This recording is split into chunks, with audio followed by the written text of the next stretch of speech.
안녕하십니까. 살림하는 남자입니다. 모처럼 이제 동영상을 업로딩 하려고 다시 동영상을 찍는데 머리 위가 많이 환해졌죠. 예. 올해 이제 2025년이 밝고 어떤 결심을 하셨는지 모르겠네요. 이제 저 같은 경우는 이제 제 개인적으로는 새로 준비하는 시험이 있어서 그 시험 공부 하나 올해 이제 마지막 시험 공부가 될지 더 할지 모르겠어요. 이제 그거 하나 하고 두 번째는 이제 산림기술사 노트 필기 과정.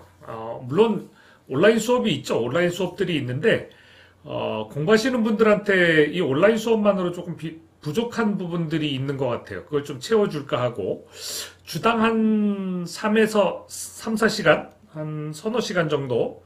이 정도를 이제, 같이 이제 공부를 해보려고 해요. 제가 이제 노트 필기를 한 10개에서 15개 주제, 뭐 더 많이 다룰 수 있으면 더 좋겠지만, 그걸 같이 이렇게 필기하면서 또는 제가 필기한 거를 토대로 해가지고, 여러분들이 교재에서 보고, 제가 뭐 제시한 뭐 이렇게 내용들이나 이런 것들을 보고, 아니면 이제 산림기술사 교재에서, 이제 곧 나올 겁니다. 그 교재에서 보시고, 그걸 이제 10개에서 15개 주제로 이제 제가 노트 필기를 하고 그걸 같이 이제 공부를 해보는 거죠. 핵심적으로. 물론 노트 필기라는 건 기술사 답안 과정에 맞춰서고요. 그래서 이제 대략 이제 1개월에 한 달이면 4주죠. 근데 한 40개에서 60개, 그다음에 3개월이면 120개. 이거를 이제 산림공학, 산림자원, 산림경영 이 과정을 계속 순환해서 세 달 한 과정으로 이렇게 이제 공부를 한번 해보려고 해요. 근데 신청자가 있어야 되겠죠, 그죠? 이거는 사실 제가 계속 무료로 하긴 힘들고 여러분들한테는 대략 한 시간당 10,000원 정도, 최저임금이 그 정도죠. 그 정도 지불하실 수 있죠, 공부하실 거면. 자, 이렇게 해서 이제 온라인 실시간으로 수업할 겁니다. 줌으로 할지 마이크로소프트 미팅으로 할지 모르겠고, 카카오톡 아이디 요리로 신청을 해주시면 되겠습니다. 그러니까 도마김으로. 그다음에 카카오톡 오픈 채팅방에 살림하는 남자 이렇게 검색하셔가지고 글로 신청하셔도 상관없습니다. 아니면 뭐 다른 여러 가지 경로를 통해서 하셔도 되고요. 제 전화번호 있으신 분들은 문자를 통해서 의사를 표시해 주셔도 돼요. 오프라인 수업이 어렵기 때문에 이제 온라인으로 이렇게 진행하려고 하는 거고요. 두 번째는 이제 주요 교재 노트 필기 과정을 할 겁니다. 이제 주 1회 유튜브에서 살림하는 남자 채널, 지금 이 채널에서 나무의사 또는 이제 공무원 시험 준비하시는 분들, 교재 꼼꼼히 봐야 되죠. 그 중에서 이제 수목 생리학, 조리막에서 상당히 이렇게 핵심적으로 어려운 내용들이 수목 생리학으로 다루어집니다. 토양학 이런 것들, 또 이제 가끔 고득점을 구분할 수 있는 게 이제 산림해충학 뭐 이런 것들이에요. 산림보호학 이런 거에서 나올 때는 조금 어려운 내용들이 나와요. 그러니까 어렵다기보다는 자주 다루지 않는 내용들이에요. 그러다 보니까 이제 공무원 시험 공부하시는 분들이 어려워하는 내용들, 아주 디테일한 내용들이죠. 그런 내용들에 대해서 이제 보완하기 위해서 주로 이제 나무의사, 그 다음에 국가 문화유산 수리기술자 중에서 이제 식물보호 하시는 분들, 이분들 위주로 해서 이렇게 주간식 준비를 할 건데, 어떻게 공부할 거냐면, 직접 손으로 써가면서 노트 필기를 제가 할 거예요. 그리고 그 내용을 중심으로 해서 객관식으로는 이런 내용들이 중요합니다. 여러분들이 그걸 보고 따라서 노트 필기를 해보셔도 되고요. 아니면 책 보고 노트 필기 한 거하고 제가 한 거하고 어떻게 다른가를 한 번쯤 비교해 보시는 것도 나쁘진 않을 것 같아요. 그래서 매주 한 두 개의 수업을 업로드할 예정인데, 새해를 위해서 새해에는 새로운 결심을 하기 좋죠. 그리고 그 결심들을 계속해서 이제 실천해 나가면 좋은 거고, 그거 언제 하겠어요? 바로 지금. 바로 지금. 저도 지금 이렇게 이걸 며칠간 망설이다가 한 일주일 걸렸어요. 낯선 거 하면 힘듭니다. 오래간만에 하려면. 그래서 이제 어쨌든 지금 이 채널에서는 이제 나무의사 또는 이제 국가문화유산 수리기술자 식물보호, 그 다음에 공무원, 임업직, 녹지직, 산림조합 준비하시는 분들을, 입사 준비를 하시는 분들을 위한 유튜브 채널, 계속 필기한 거를 제가 계속해서 공개해서 올릴 겁니다. 그 내용 위주로 이제 수업을 할 거고요. 지금 요번에 교재는 뭐냐면, 이경준 박사님의 수목생리학입니다. 수목생리학. 주 대상들은 제가 이미 이렇게 표시해놨고, 산림기사, 산림산업기사, 산림기술사 공부하시는 분들한테도 수목생리학은 기초가 돼요. 그런데 시험 공부하는데 이게 시간 낭비다 이러면 굳이 안 보셔도 돼요. 시간 직전에 이런 거 보시면 안 돼요. 직전에 이런 거 보지 마시고 본인의 노트 보셔야 돼요. 본인이 정리한 노트. 그리고 수목생리학 2022년도 판인가요? 제가 판을 확인해 봐야 되는데 여러분들 확인해 보세요. 제가 요거 나중에 중간에 언제 전면 개정판이 뭐 2번 나온 거 아니고 1번 나왔으니까 요 내용 한번 확인해 보시면 좋겠습니다. 이 교재로 공부를 하겠습니다. 자, 제일 중요한 건 목차죠. 여러분 책 공부하면서 제일 중요한 거 이경준 박사님도 고민해서 써놓으셨을 거예요. 목차. 자, 서론, 수목의 구조. 이제 이렇게 쭉 여러 개 나와 있는데 손으로 한번 써보면 달라요. 손으로 써본다는 거 사실 내가 왜 저것까지 써야 돼? 객관식 준비하는데 이럴지 모르겠지만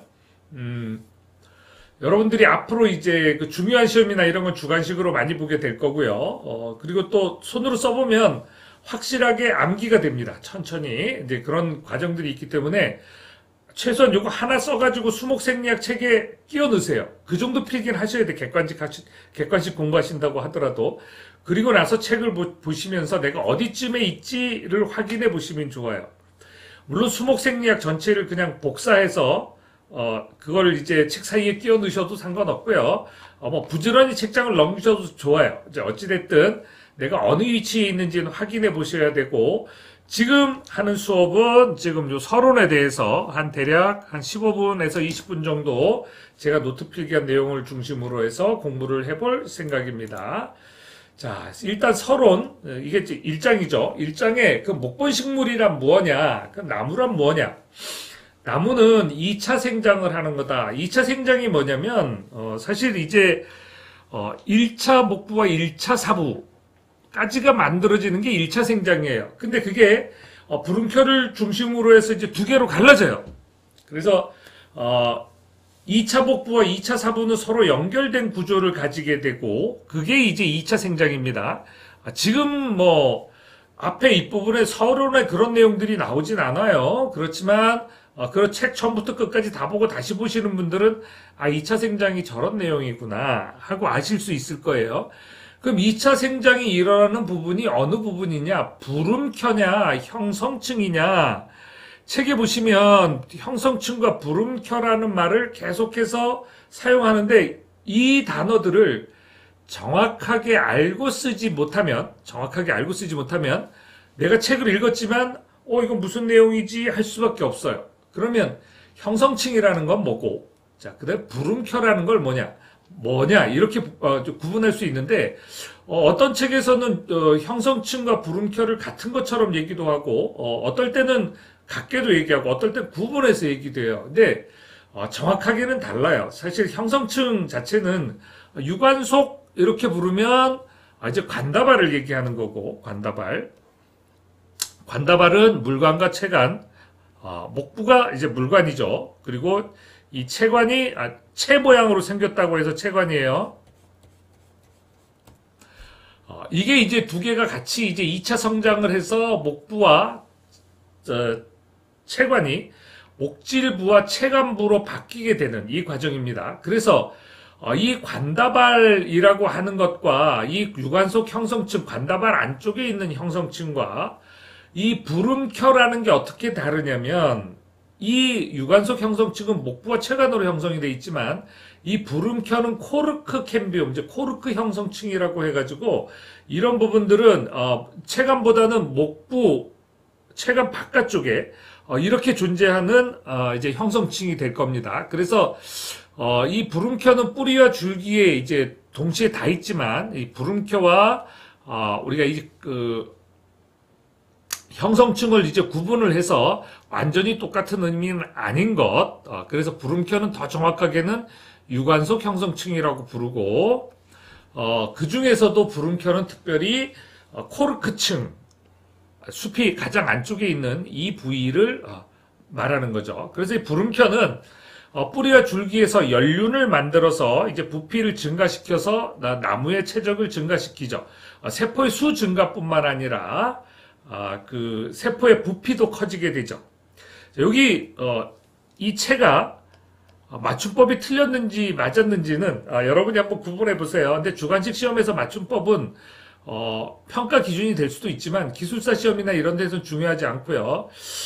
저는 가끔 헷갈려요. 근데 그냥 쓸 때 그냥 이렇게 써놓고 지금도 이걸 채를 맞게 썼나 틀리게 썼나 가끔 헷갈릴 때가 있어요. 이제 수업 끝나고 하면 또 찾아보겠죠. 근데 여러분도 필기를 하면 이런 사소한 이렇게 사소한 사항까지 구분하실 수가 있어요. 이 두 가지 이제 유관속 이제 관다발 두 개가 이제 여기 유관속이라고 하는 게 관다발인데, 그러면 이 물관과 채관이 한데 뭉쳐 있죠. 보통 이렇게 뭉쳐가지고 이 부분엔 물관, 이 부분엔 채관. 뭐 채가 있으니까 이렇게 해서 이 부분은 채관, 이 부분은 물관, 이렇게 이제 구분해 볼 수 있는데 한 덩어리로 이게 흩어져서 이렇게 이제 큰 나무가 있다면 이렇게 이제 이렇게 흩어져 가지고 존재하는 그런 종류들이 야자나무, 옥수수, 대나무, 소철, 나무고사리가 있고요. 원통형 유관속, 그러니까 이제 나이테를 만드는 연륜, 나이테, 이어링이죠, 이어링. 그러니까 우리가 연륜이라고 얘기하는 건 이제 영어로도 이어, 한 해를 뜻하는 이어에다가 링을 뜻하는 이거를 그대로 번역한 거죠. 그래서 이게 이제 원통형 유관속이기 때문에 원통형으로 나이테를 만드는 거다. 그리고 이것이 원통형 유관속을 가진 것이 진정한 목본식물이다. 그런데 사실은 1차 성장에서는 이 원통형 유관속을 만들지 못해요. 2차 성장으로 가면서, 2차 생장으로 가면서 이 형성층이 연결이 되는데 이 부분은 2장에 이제 상세히 나와요. 그래서 원통형 유관속을 가지는 것이 진정한 나무다, 목본식물이다. 물론 이 목본식물이 나무만 뜻하는 거 아니고 풀도 포함이 되어 있습니다. 관습적으로 포함을 시키기도 하고, 자, 학문적으로는 아니지만 이런 이제 목본식물은 이제 관습적으로 포함하는 거에 따라서 이제 여러 가지로 나누게 되는데, 여기 생육형과 이제 생활형으로 나눕니다. 그래서 생육형은 지상부가 살아남는 걸 나무로 구분하고, 지상부가 다 죽고 뿌리만 살아남는 단연생, 작약속, 이제 페오니아, 라틴어로 읽읍시다. 이제 이 부분은 이제 학명은 전부 다 이제 그 라틴어로 돼 있으니까요. 라틴어로 읽는 게 좋겠죠. 그래서 페오니아 이렇게 읽으면 되고, 지하부가 겨울에도 살아남는 작약 같은, 겨울에만 살아남는, 지상부는 다 죽고 겨울에는 지하부만 살아남는 작약이 풀이고, 여기 모란 같은 경우는 지상부 지하부가 다 동시에 살아남아 있는 것, 그래서 얘가 나무다, 이제 목본식물이다, 이렇게 구분하는 게 생육형이고요. 생활형은 지상부가 살아남는데 몇 년 살아남을 거냐, 1년 살아남을 거냐, 2년 살아남을 거냐, 3년 살아남을 거냐, 이 부분에 대한 구분까지 해주는 게 1년생으로는 토마토, 고추 같은 것이 있을 거고요. 토마토, 고추, 풀이죠, 그죠? 나무 같지만 풀이고요. 그리고 3년생도 있어요. 3년생.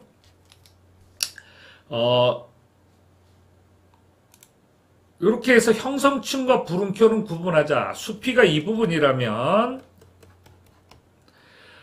여기 그 부름켜, 코르크 캠비움은 가장 안쪽에 있고, 이제 형성층이 이렇게 가는데 바깥에는 사부, 안쪽에는 목부.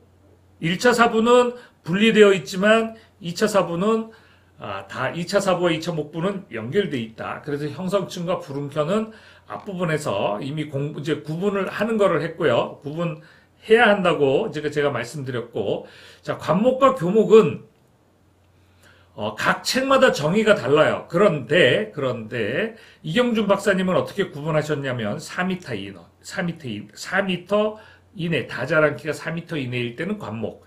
무궁화 같은 경우는 70년 이상 크면 7m 이상에 클 수 있기 때문에 7m 정도까지 크기 때문에 소교목 또는 아교목 이렇게 구분을 하셨어요.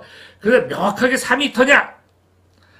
다른 다른 그 박사님들이나 교수님들은 생각이 다른 분들이 계세요. 그러니까, 뭐 이것 자체가 시험에 나올 일은 없어요. 자, 그리고 생명의 공통점 굉장히 많지만 이경준 박사님은 뭘로 골랐냐면 호흡이다. 그래서 이 미토콘드리아에서 당분과 산소를 결합시켜서 에너지를 걷는 이 과정, 에너지를 만드는 이 과정, 이거를 이제 생물의 공통점이라고 보신 거고요. 그래서 이 생물의 공통점은 이제 공통된 생명 현상일 건데, 이게 세균과 이제 단세포 생물과 세포 하나 가진 일세포, 단세포 가진 생물과 다세포 생물인 수목, 그 나무에 이제 이게 서로 이제 원리 생명이기 때문에 원리는 같다는 거. 물론 세포벽 같이 가졌지만 세포벽의 구조가 다르죠. 그래서 이거를 다루는 생명으로서 다루는 공통점은 같기 때문에 수목 생리학에서 일단은 공통적으로 알아야 될 내용이라고 보신 거고, 자, 동물과 식물의 특징은 다르죠. 그래서 주로 동물, 식물 이거 다 알고 계시죠? 크기도 동물은 일정하고 다 자란 성체의 크기가, 식물은 특히 나무에서는 일정하지 않고, 기관은 동물에서는 굉장히 복잡하게 발달이 돼 있고, 자, 기관은 세포가 여러 개가 이제 모여서 비슷한 기능을 하게 되면 걔를 기관이라고 부릅니다. 그리고 이제 조직, 그러니까 식물 같은 경우는 이 기관이 6개 정도로 이루어져 있다. 생육기관 6개, 이렇게 크기가 커지는 거. 그 다음에 이제 생리, 이제 번식하는 그런 기관들이 3개, 이렇게 나눠져 있어요. 아시죠? 꽃, 씨앗, 이런 것들이 이제 그 기관이 되겠죠. 그리고 세포도, 동물은 등뼈로 지탱을 하기 때문에 세포막, 이런 것들이 있고 세포벽이 없습니다. 그 대신 나무, 식물은 이제 세포벽이 있는, 특히 수목에 있어서는 리그닌을 결합시킨 목질부가 굉장히 중요하죠. 그래서 이 목질이 주로 수목을 지탱시켜 주는데, 세포벽끼리 결합시킨, 그러니까 리그닌이라는 지방 성분을 접착제로 해서 결합시킨 그것이 목질부가 되는 거죠. 그래서 대부분 죽어 있다. 그래서 수목의 특징이 뭐냐면 대부분 죽어 있다는 거예요, 세포가. 근데 객관식으로 이런 문제 나오면 틀리기 되게 쉽죠. 수목에 있어서는 대부분의 세포가 죽어 있다. 이러면 바깥에서 우리가 볼 땐 다 살아있는 조직들이기 때문에 틀리기 쉬운 문제입니다. 자, 이제 에너지원으로는 주로 이제 뭘 사용하냐면, 식물에 있어서는 독립영양, 이제, 광합성을 해서 이제 혼자서 세포를, 영양분을 스스로 만들기 때문에 이제 얘를 이제 독립영양이라고 부르는 거고요. 그 다음에 이제 동물에 있어서는, 먹기도 하고, 식물도 먹고 동물도 먹죠. 자, 그래서 이제 두 개가 섞인 헤테로, 트로픽, 이렇게 부릅니다. 그리고 수목의 특징을 정리를 해보면, 직경이 굵어진다. 2차 생장을 한다. 자, 몸체가 엄청나게 크다. 이제 세쿼이어 종류들은 116m까지 큰다. 나무송 같은 경우는 파이는 지름이죠. 특히 이제 완전히 밑둥치 지름이 15m, 근원 직경이 15m까지 이르는 경우가 있다. 생식생장에 많은 에너지를 쓰지 않는다. 요거 객관식 공부하시는 분들 요거 꼭 외우셔야 돼요. 아까 대부분 죽어 있다. 생식생장에 많은 에너지를 쓰지 않는다. 공무원 공부하시는 분들은 반드시 기억을 하세요. 헷갈리지 않으려면 이런 것들은 생식생장에 많은 에너지를 쓰는지 안 쓰는지는 헷갈려요. 근데 이거 안 헷갈리려면 어떻게 해야 돼요? 크기가 큰 것들은 에너지를 생식생장에 적게 씁니다. 생식생장이라는 게 뭐예요? 번식에 쓰는 에너지를 얘기하는 거예요. 그러니까 더 적게 쓴다는 거예요. 크기가 클수록, 크기가 작을수록 생식생장에 많은 에너지를 써요. 자, 하루만 살죠. 크기가 엄청나게 작죠. 생식생장에 많은 에너지를 엄청나게 써요. 그냥 하루를 이제 그 번식에 쓰니까. 자기 하루 사는데, 정말 하루 살진 않습니다. 자, 어찌됐건. 자, 그리고 이제 수목은 이제 죽은 세포가 많다. 그리고 환경 저항성이 있다. 이런 것들이, 환경 저항성은 사실 어떻게 보면, 2000년 정도씩 살고 수피는 70m에 이르기 때문에 웬만한 불이 나거나 뭐 건조하거나 이런 거에 이제 영향을 받지 않고 살 수 있다는 거예요. 그죠?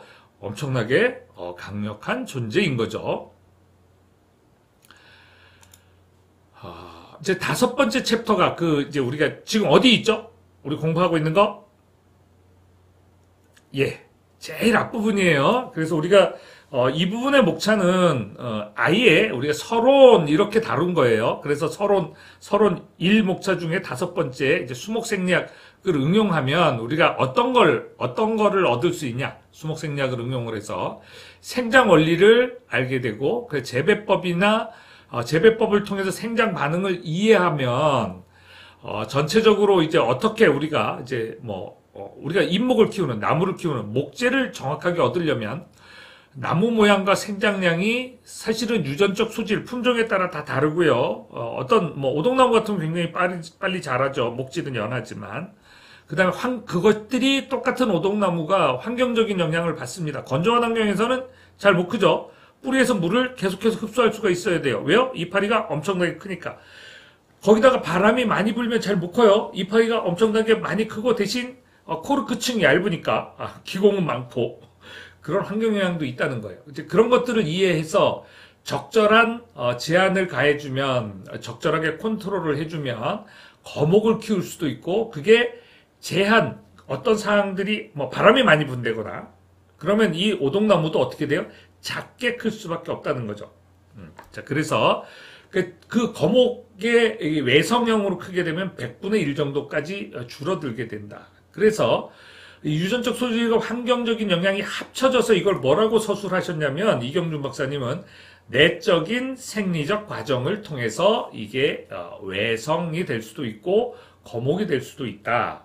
그래서 그럼 이거를 우리가 어떻게 완벽하게 다 제어를 한 상황은 컨트롤이에요. 이건 사실 드물죠. 매니지먼트 어느 정도 적절하게 몇 가지 요인들만 잘 정리를 해주면 일단 조경수 관리, 과수원예 이건 이제 조경하시는 분들한테 보탬이 될 거고요. 자, 조경수 관리 우리는 수목보호 그러니까 국가 문화유산 수리기술자 중에서 식물보호 조경수 관리 해야 되죠. 왜냐면 국가문화유산 궁궐이나 이런 거 안에 이제 조경수로 나무를 심은 거고 그 나무들이 오래된 천연기념물이 된 거니까요. 그리고 문화재 구역 안에 있는 이제 문화재라고 부르지 않고 이제 국가문화유산 되게 길어졌죠. 좋은 건지 나쁜 건지 모르겠어요. 가장 적절한 표현이긴 한데 너무 길어져서 그리고 이제 우리 산림 쪽에서 이제 조림에 활용을 할 수 있다는 거죠. 그리고 그 외에 이제 활용할 수 있는 게 숲해설가, 산림치유 지도사, 자연환경 해설사, 물론 산림하고 관련된 법은 아니죠. 이거 자연환경관리법에 의해서 이런 거 할 때 숲, 나무 이런 걸 잘 이해해야 되죠. 그럴 때 필요하다고 하고 이건 제 얘기가 아니고 이경준 박사님 말씀이세요. 그리고 이제 공무원 지금 우리가 노트 필기한 걸 공부하는 거니까 이경준 박사님 수목생리학 그걸 노트 필기한 거. 이제 저는 이제 관습적으로 나무의사 이제 수목치료기술자인데 문화재 수리기술자 2차에서 주관식으로 다루어집니다. 수목생리학이. 그래서 이걸 공부하실 분들한테는 사실 이렇게 꼼꼼하게 할 필요 없어요. 몇 개 주제로 공부하고 내가 그걸 설명할 수 있는 수준까지 주관식이 훨씬 더 쉽습니다. 그래서 그 정도까지 하시면 되고요. 자, 이제 수목 분류는 이제 어떻게 할 거냐? 이제 배주가 종자가 되는데, 자, 이 구분이 씨앗에서 이제 씨앗 안에 이제 어떤 거를 이제 그 다음 세대가 될 부분, 걔를 이제 우리가 이제 종자, 이제 씨앗이라고 부르고 그 씨앗 안에서 진짜 이제 몸체가 될 부분을 이제 배주라고 불러요. 그리고 얘를 통째로 다 싸고 있으면 과육이나 이런 걸 싸고 있으면 얘를 열매 이렇게 부르죠. 그죠? 자, 이런 것들을 다 이해하고 있으면 더 많이 보이는 거예요. 수목분류는 생식 기관의 모양에 따라서 배주가 노출된, 그러니까 배주는 미씨라고 부르는데 미씨가 노출된 것을 나자식물. 그럼 미씨가 씨방 안에 들어있는 것 또는 자방 안에 들어있는 것, 얘를 피자식물이라고 부르면 사실은 맞는 것도 되지만 명확하게는 틀려요. 객관식에서 틀린 거고 주관식에서는 같은 거라고 보셔도 돼요.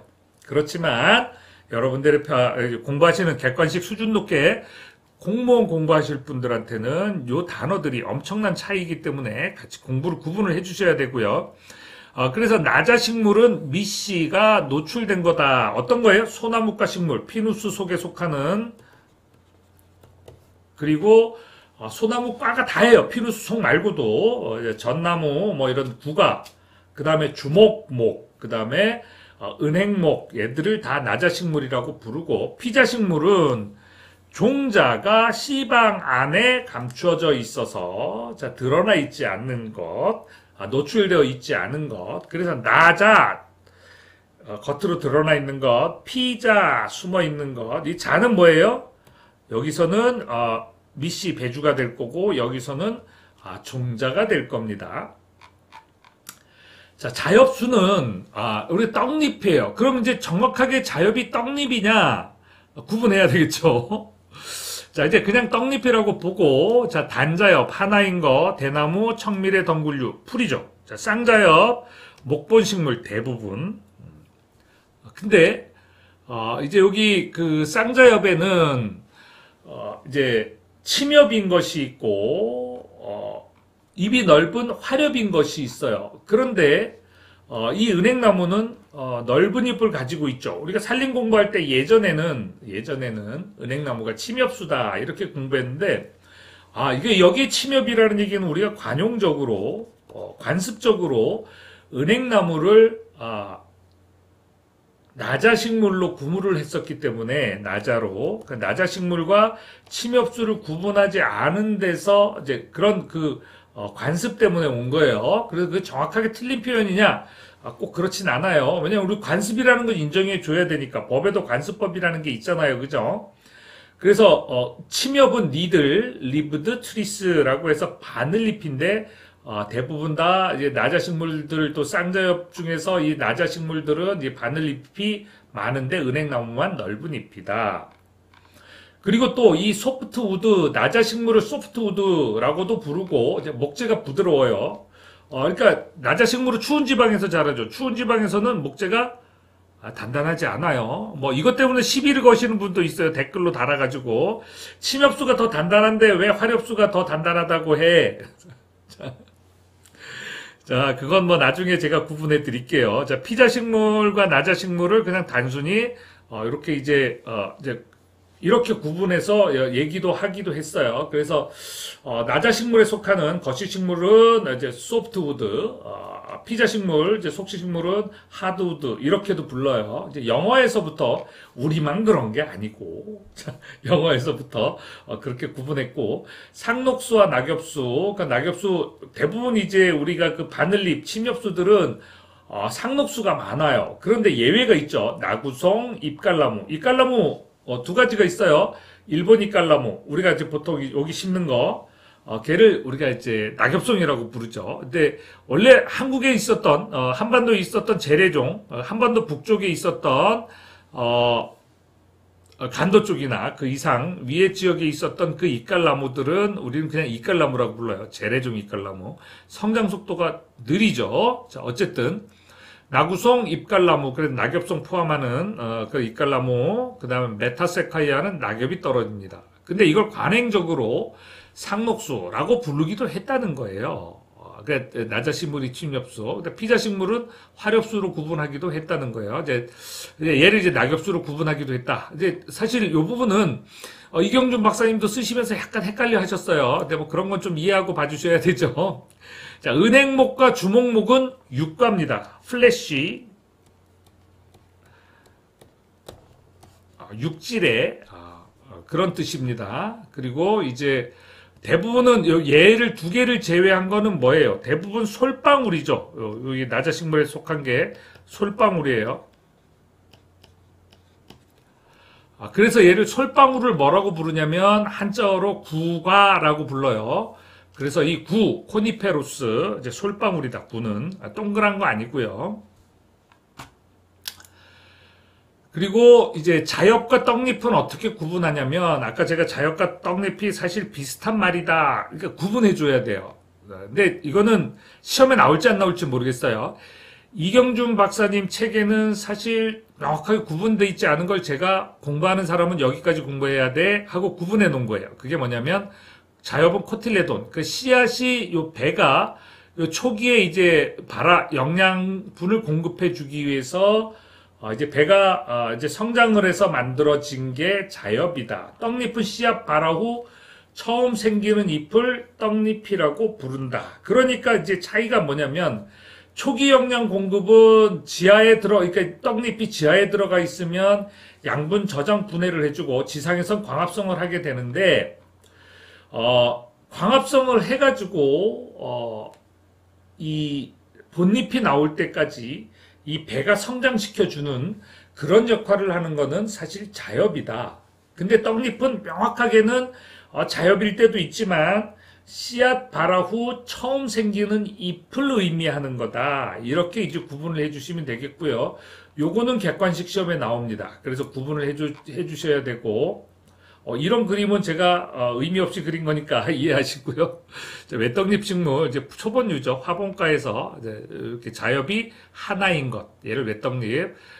강낭콩처럼 풀 종류에서도 떡잎이 두 개인 거, 자엽이 두 개인 거. 제가 이렇게 써놨죠.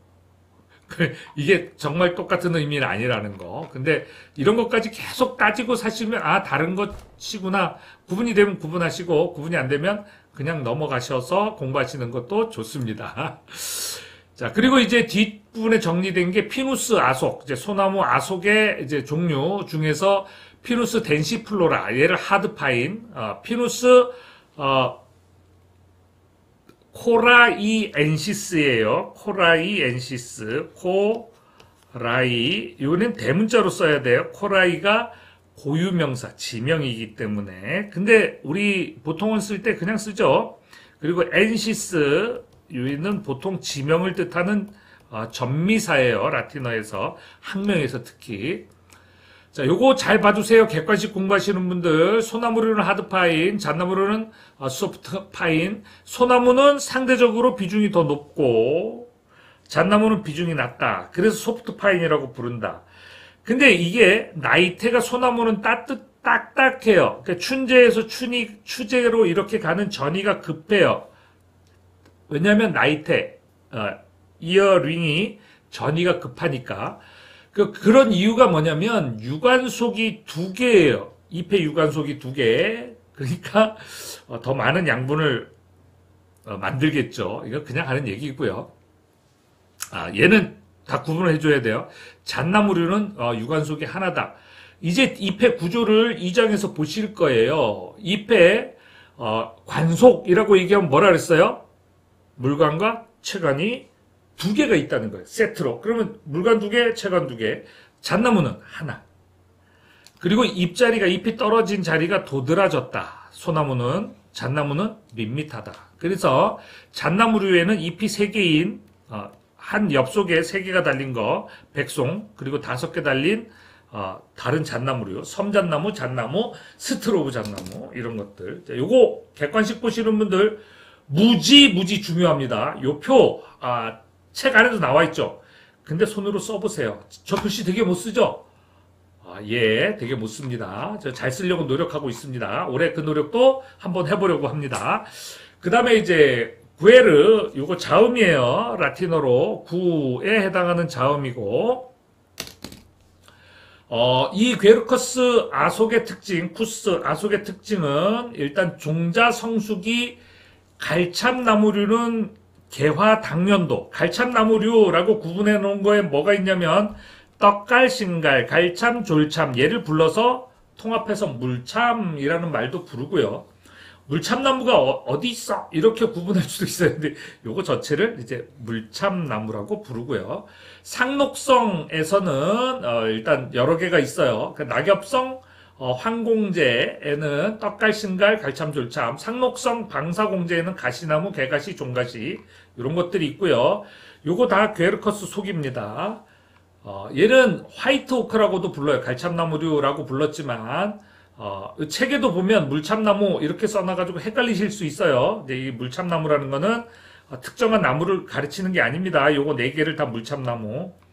그리고 얘는 화이트 오크, 수피가 대체로 밝은 색이다. 그리고 흰 무늬가 있다. 그래서 류코, 발라누스, 이제 도토리 이렇게 이제 부르기도 하고요.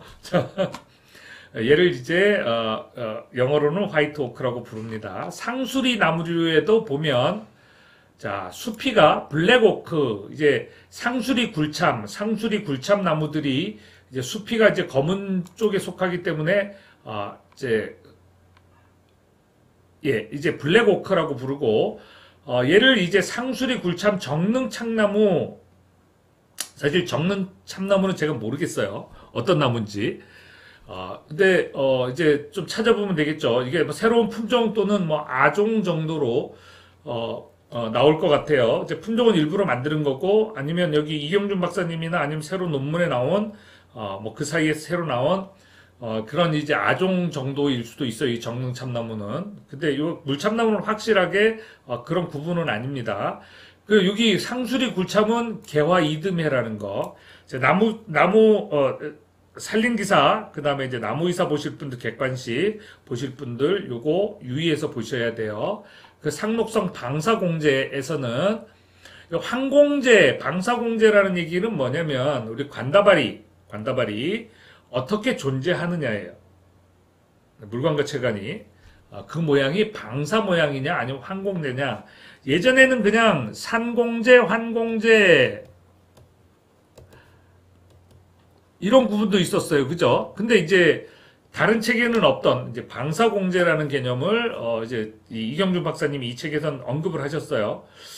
객관식 시험에, 공무원 시험에는 나올 가능성이 있고 여기 그 나무의사 객관식 보시는 분들도 나올 가능성이 상당히 있는 부분입니다. 자, 이렇게 해서 수목생리학 이경준 박사님 책의 1장, 이제 그 서문을 대략 살펴봤고, 공부에 필요하신 사항들은 이렇게 어떤 분들이 필요할까에 대해서 정리를 해놨고요.